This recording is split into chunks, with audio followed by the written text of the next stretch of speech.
Hi,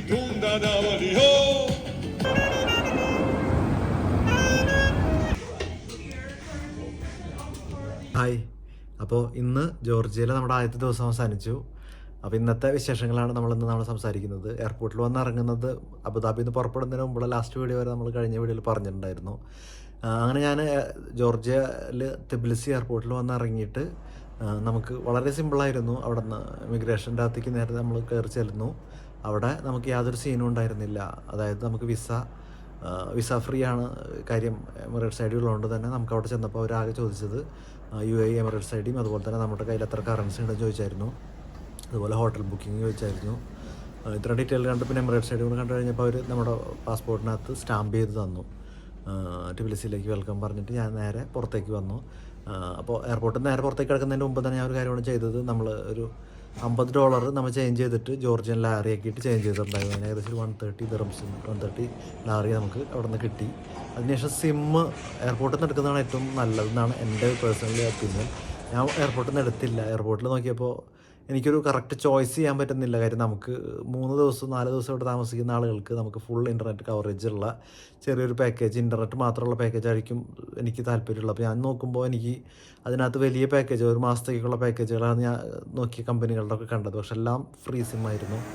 അപ്പോൾ ഞാൻ എന്നിട്ട് ആ സിം അവിടെ നിന്ന് എടുക്കാതെ ഇവിടെ വന്നതിന് ശേഷമാണ് എടുത്തത്. അപ്പോൾ അതിൻ്റെ ഞാൻ തുടരെ പറയാം. അങ്ങനെ ഞാൻ അവിടെ നിന്ന് സിം എടുക്കാതെ ആ എയർപോർട്ടിലെ വൈഫൈ കണക്ട് ചെയ്തതിന് ശേഷം ഞാൻ ബോൾട്ട് എന്ന് പറയുന്ന ആപ്പ്, ടാക്സിക്ക് വേണ്ടിയിട്ടുള്ള ആപ്പ് ഡൗൺലോഡ് ചെയ്തിട്ടുണ്ടായിരുന്നു. അതുവഴി നമുക്ക് നമ്മുടെ നാട്ടിലെ UAE നമ്പർ വെച്ചിട്ട് തന്നെ നമുക്ക് ചെയ്യാവുന്നതാണ്. പക്ഷെ അങ്ങനെ ചെയ്യുമ്പോൾ നമുക്ക് ഫ്രീ ആയിട്ട് പൈസ അടയ്ക്കേണ്ടി വരും. നേരെ മറിച്ച് UAE ഇവിടുത്തെ സിം ഉണ്ടായിരുന്നെങ്കിൽ നമുക്ക് ആ സിം വെച്ചിട്ട് രജിസ്റ്റർ ചെയ്യാം. അപ്പോൾ അതിനകത്ത് കുറച്ചും കൂടി നമുക്ക് ക്യാഷായിട്ട് തന്നെ നമുക്ക് പേ ചെയ്യാനുള്ള ഒരു ഓപ്ഷൻ കൂടെ വരും. ഓക്കെ, അങ്ങനെ ഞാൻ ടാക്സി ബുക്ക് ചെയ്തു. നമുക്ക് അവിടെ നിന്ന് എയർപോർട്ടിൽ നിന്ന് ഹോട്ടലിലേക്ക് ഏകദേശം 13 ലാറി കണ്ടാണ് വന്നിട്ടുണ്ടായിരുന്നത്. ഞാൻ നേരെ എയർപോർട്ടിൽ വന്ന് ചെക്ക് ഇൻ ചെയ്തു. അതിനുശേഷം കുറച്ച് റെസ്റ്റ് എടുത്തിട്ട് ഇവിടെ നിന്ന് പിന്നെ വൈകിട്ട് ഞാൻ സിം വാങ്ങിക്കാൻ വേണ്ടിയിട്ട് പുറത്തേക്ക് ഇറങ്ങി. അതുപോലെ തന്നെ പുറത്ത് കാഴ്ചകളൊക്കെ ഒന്ന് കാണാമെന്നുള്ള നിലയ്ക്ക് പുറത്തേക്ക് ഇറങ്ങിയിട്ട് വലിയൊരു പ്രശ്നം എന്ന് പറഞ്ഞു കഴിഞ്ഞാൽ ലാംഗ്വേജ് തന്നെയാണ്. ഞാൻ ലാംഗ്വേജ് കുറച്ച് വാക്കുകൾ, നമ്മുടെ കുറച്ച് ഫ്രേസുകളൊക്കെ ഉണ്ട്, അത് ഒരു പേപ്പറിൽ എഴുതി വെച്ചിട്ടുണ്ടായിരുന്നു. അതുകൊണ്ട് നമുക്ക് വല്ലാണ്ടൊന്നും പറ്റില്ലെങ്കിലും ചെറുതായിട്ടൊന്ന് പിടിച്ച് വെക്കാൻ. കാര്യം ഇവിടുത്തെ ഞാൻ മനസ്സിലാക്കിയെടുത്തോളം ഇവിടുത്തെ യൂത്ത് ചെറുപ്പക്കാരായിട്ടുള്ള ആളുകൾ ഇംഗ്ലീഷ് പഠിച്ച് വരുന്നുണ്ട്. പക്ഷേ ഒരു മിഡിൽ ഏജിന് മുകളിലുള്ളവരൊക്കെ തന്നെ അവർക്ക് ഒട്ടും ഇംഗ്ലീഷ് അറിയില്ല. ഒട്ടും എന്ന് പറഞ്ഞാൽ 0 ആണ്. ഞാൻ വല്ലാതെ കഷ്ടപ്പെട്ടു സിം വാങ്ങിക്കാനും അതുപോലെ സിമ്മിനകത്ത് ഇൻ്റർനെറ്റ് പാക്കേജ് വേണമെന്നൊക്കെ പറയാൻ. പക്ഷേ അതിൻ്റെ ഇടയിൽ 1-2 മലയാളി സ്റ്റുഡൻസിനെ കണ്ടു.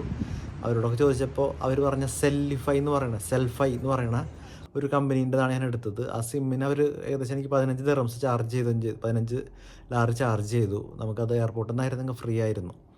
അതുകൂടാതെ അതിനകത്ത് 10 ലാറി ആഡ് ചെയ്തപ്പോൾ കുറച്ച് 3 ദിവസത്തേക്കുള്ള ഒരു പാക്കേജായിട്ട് എനിക്ക് അവർ ചെയ്തതെന്നാണ് ചെയ്തത്. കിട്ടുന്നത് നമുക്ക് ഇവിടുത്തെ മെട്രോ സ്റ്റേഷനകത്താണ് കിട്ടിയത് കേട്ടോ.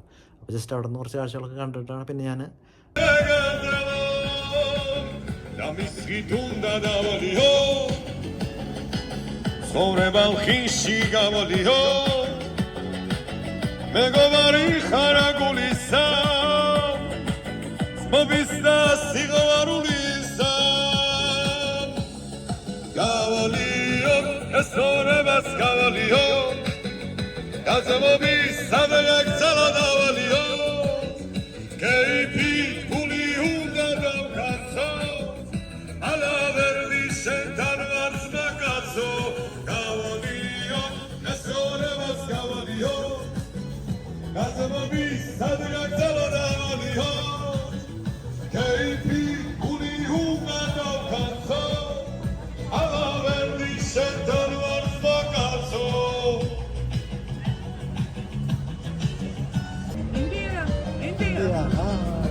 മുന്നോട്ട് പോകാന്നുള്ള നിലയ്ക്ക് നമ്മുടെ ട്രാവൽ ഏജൻറ്റായിട്ട് ഞാനിവിടെ നാളെ മറ്റന്നാളും പാക്കേജ് ബുക്ക് ചെയ്തിട്ടുള്ള ആളോടെയും ചോദിച്ചപ്പോൾ അവർ പറഞ്ഞു ക്രിസ്മസിൻ്റെ സെലിബ്രേഷൻ ഇവിടെ കംപ്ലീറ്റ് ആയിട്ട് കഴിഞ്ഞിട്ടില്ല. അപ്പോൾ അതുകൊണ്ട് തന്നെ റുസ്തവേലി സ്ട്രീറ്റ് എന്ന് പറയുന്ന സ്ഥലത്ത് അവരുടെ നല്ല സെലിബ്രേഷൻ കാര്യങ്ങൾ നടക്കുന്നുണ്ടെന്ന് പറഞ്ഞപ്പോൾ ഞാൻ അവിടേക്ക് ബോൾട്ട് ബുക്ക് ചെയ്തു.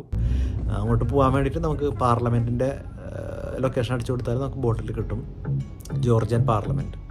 ഞാൻ അങ്ങോട്ട് പോയി ജോർജിയൻ പാർലമെൻറ്റ് കണ്ടു, വലിയൊരു മന്ദിരം. അതുകൂടെ തന്നെ നമ്മളെ ടൗണിൻ്റെ ഒരു സെറ്റപ്പ് തന്നെ മാറാൻ, ആ ഒരു മുഖം തന്നെ മാറണം. ഏകദേശം അർമേനിയയിൽ കണ്ട പോലെ തന്നെ ഉള്ളൊരു സ്ക്വയർ ആയിരുന്നു നമുക്കിവിടെ ഞാൻ കണ്ടത്. പാർലമെൻറ്റുമായി ബന്ധപ്പെട്ടുള്ള എനിക്ക് തോന്നുന്നു ഏകദേശം രണ്ടും കോപ്പി ആയിരുന്നു. അതിൻ്റെ ചുറ്റുള്ള ബിൽഡിങ്ങുകളും അതിൻ്റെ ഒരു രൂപമാതൃകയൊക്കെ ഏകദേശം രണ്ട് രാജ്യങ്ങളുടെയും ഞാൻ കണ്ടതിൽ സെയിം ആയിട്ട് എനിക്ക് ഫീൽ ചെയ്തതുമാണ്. അവിടെ ഒരുപാട് ലൈറ്റുകളും കാര്യങ്ങളൊക്കെ തെളിയിച്ചിട്ട് ക്രിസ്മസിൻ്റെ ഒരുപാട് സാന്താക്ലോസുകൾ പല വേഷത്തിലുള്ളത് അതും കണ്ടു. പിന്നെ ഒരുപാട് പാട്ടുകളും ആളുകൾ വളരെ തിരക്ക് കൂടിയിട്ട് നടക്കുന്നതൊക്കെ കണ്ടു. പക്ഷേ അതിനകത്ത് എനിക്ക് വീഡിയോ അധികം നേരം ഷൂട്ട് ചെയ്യാൻ പറ്റാത്തതിൻ്റെ ഒരു കാരണം എന്ന് പറഞ്ഞു കഴിഞ്ഞാൽ കൈ നന്നായിട്ട് ഫ്രീസ് ചെയ്യാൻ തുടങ്ങി. കുറച്ച് കഴിഞ്ഞപ്പോൾ നല്ല കാറ്റ്, തണുത്ത കാറ്റ് വരാൻ തുടങ്ങി. 6 ഡിഗ്രിയൊക്കെയാണ് ഇന്ന് ഈ നേരത്തെ ഇവിടുത്തെ തണുപ്പ് എന്ന് പറയുന്നത്. അപ്പോൾ ഗ്ലൗസ് ഞാൻ എടുത്തിട്ടുണ്ടായിരുന്നില്ല. കാര്യം ഗ്ലൗസ് എടുക്കേണ്ട ഒരു ടെമ്പറേച്ചറാണെന്നുള്ളത് ഞാൻ എനിക്ക് ഊഹിച്ചിട്ടുണ്ടായിരുന്നില്ല ഇന്ന്.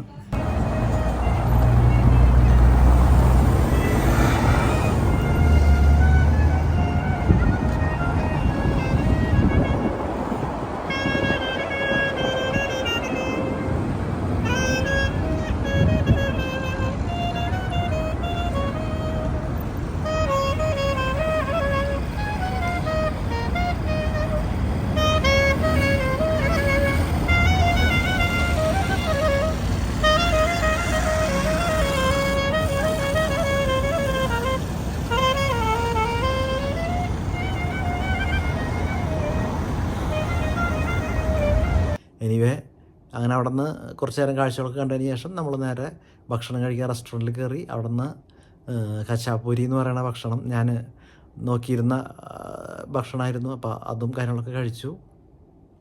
അത് കഴിഞ്ഞിട്ട് നമ്മൾ നേരെ റൂമിലേക്ക് ബോൾട്ട് തന്നെ യൂസ് ചെയ്തിട്ട് വന്നു. അതാണ് ഇതുവരെയുള്ള ഇന്നത്തെ വിശേഷങ്ങൾ. ബാക്കിയുള്ള നാളത്തെ വിശേഷങ്ങളായിട്ട് നാളെ വീണ്ടും വരാം. Thank you.